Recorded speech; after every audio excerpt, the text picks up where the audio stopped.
ಯಾವುದೇ ಹಂತದಲ್ಲಿ ಸೋತ್ವಿ ಅಂತ ಕೂಡಲೇ ಪೂರ್ತಿ ಜೀವನದಲ್ಲೇ ಸೋತೋದ್ವಿ ಅಂತ ಅರ್ಥ ಅಲ್ಲ.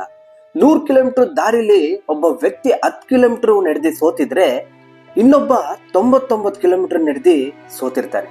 ಆದ್ರೆ ಸಮಾಜ ಇಬ್ರು ಒಂದೇ ರೀತಿ ನೋಡುತ್ತೆ. ನೀವೇ ಯೋಚಿಸಿ, ಇಬ್ರಲ್ಲಿ ವ್ಯತ್ಯಾಸನೇ ಇಲ್ವಾ?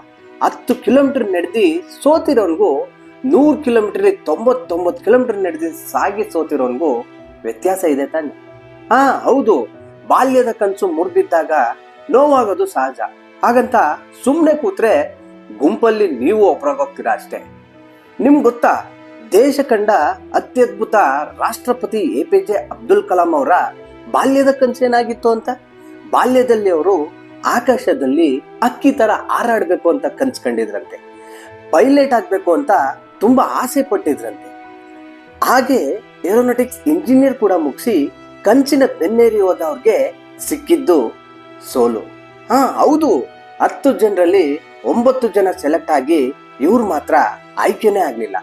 ಆದ್ರೆ ಅವರು ಆರೋ ಕನ್ಸನ್ನ ಬಿಡ್ಲಿಲ್ಲ. ಕಠಿಣ ಶ್ರಮದಿಂದ ಮಿಸೈಲ್ ಮ್ಯಾನ್ ಆಫ್ ಇಂಡಿಯಾ ಆದ್ರು.